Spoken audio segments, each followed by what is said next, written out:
Selamat pagi. Assalamualaikum warahmatullahi wabarakatuh. Salam sejahtera buat kita semuanya. Om Swastiastu, Namo Buddhaya, salam kebajikan. Perkenalkan, nama saya Titin Yuliana, CGP Angkatan 4 dari Kabupaten Karanganyar. Di sini saya membawakan tugas dari modul 3 tentang eksplorasi konsep wawancara studi kasus 4. Di mana modul 3.1.A4. Silahkan menyaksikan. Terima kasih. Selamat pagi Bu Dwi, bagaimana kabarnya? Saya mohon waktunya sebentar. Ini tugas saya sebagai guru penggerak Angkatan 4, modul 3.1A4. Eksplorasi konsep wawancara studi kasus 4, di mana tugas tersebut saya diminta Bu Dwi untuk mewawancarai salah satu rekan sejawat yang ada di SMK Negeri 1 Karanganyar tentang studi kasus 4. Bu Dwi, ada 4 kasus, tapi saya ditugaskan kasus yang keempat, di mana isinya sebagai berikut.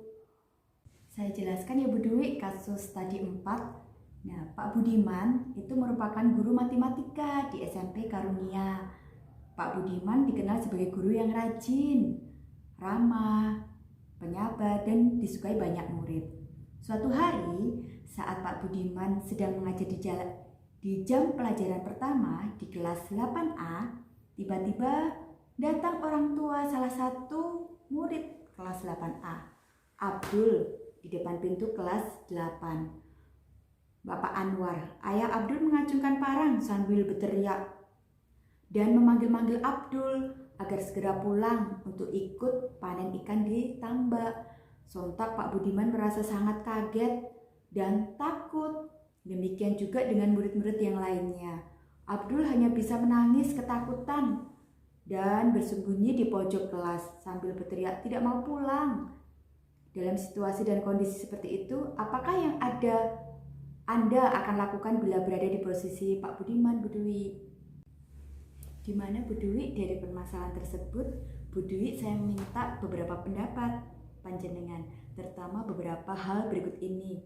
Yang pertama, dalam situasi dan kondisi seperti itu yang saya ceritakan tadi ke Bu Dwi, apakah yang Bu Dwi lakukan bila berada di posisi Pak Budiman? Baik, Bu Titin, menurut saya apabila ada kejadian seperti itu, ada orang tua datang membawa senjata tajam, tiba-tiba datang ke sekolah ya, menjemput anaknya dengan cara yang aneh seperti itu, yang pertama pasti shock, dan saya berusaha mengajak ke kantor. Saya ajak bicara baik-baik, ya pelan-pelan kita kasih saran supaya tidak mengulang kembali cara yang seperti itu. Kalau bisa sih datang baik-baik ke sekolah, menemui gurunya atau kepala sekolahnya kalau memang ingin menjemput anaknya pulang, begitu Bu. Jadi kurang lebih yang panjenengan sampaikan tadi saya bisa menerima Bu. Bagaimana menyampaikan bahwa cara yang disampaikan Pak Budiman kurang tepat.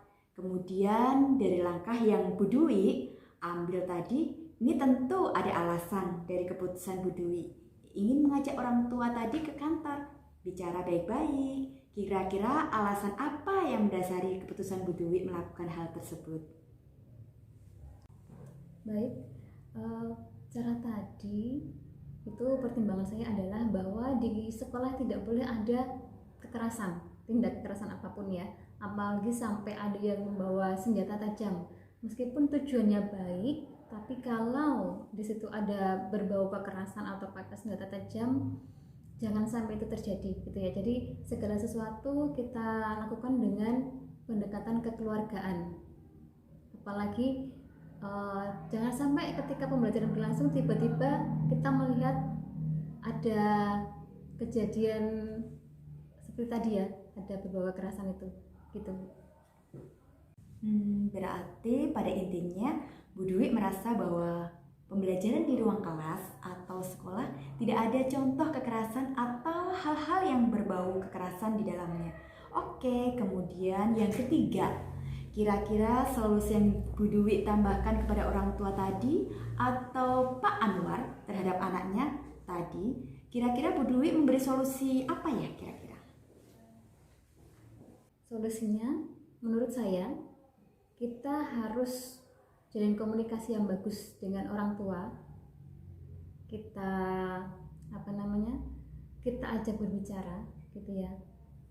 Kemudian kita coba beri masukan ya.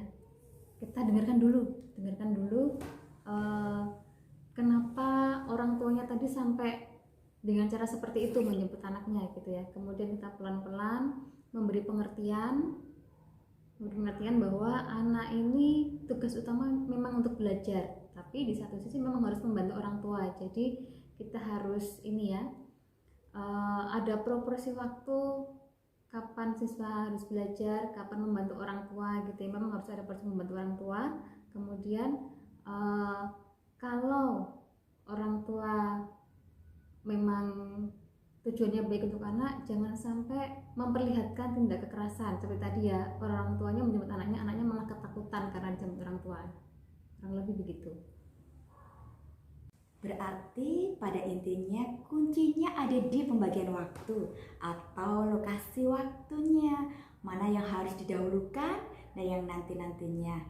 Atau istilahnya sekolah dulu baru membantu orang tua itu. Itu solusinya Bu Dwi ya. Jadi apa yang saya tanyakan tadi sudah Bu Dwi jawab dengan sangat lengkap. Saya review kembali dari situasi yang ada tadi. Bu Dwi mengajak dulu orang tuanya ke kantor, kemudian bicara baik-baik supaya lingkungan kelas tadi tidak terjadi kegaduhan. Kemudian alasan Bu Dwi mengambil keputusan itu tadi adalah karena tidak baik ketika ada contoh kekerasan di dalam ruang pembelajaran, sehingga ditakutkan nanti anak-anak juga bisa meniru kekerasan tersebut. Kemudian untuk solusinya Bu Dwi memberikan kata kuncinya tadi adalah membagi waktu, di mana anak itu butuh sekolah namun perlu juga bantu orang tua, di mana hal tersebut sama pentingnya tetapi ada prioritasnya. Oke, dari apa yang sudah Bu Dwi sampaikan, saya ucapkan terima kasih. Dengan ini saya bisa mencukupi atau memenuhi tugas yang diberikan kepada saya. Terima kasih Bu Dwi untuk waktunya, sudah meluangkan waktu berbincang-bincang pada pagi hari ini. Bu Dwi bisa meninggalkan tempat untuk pembelajaran berikutnya. Terima kasih. Terima kasih, sama-sama ya. Sukses selalu Bu Dwi, lancar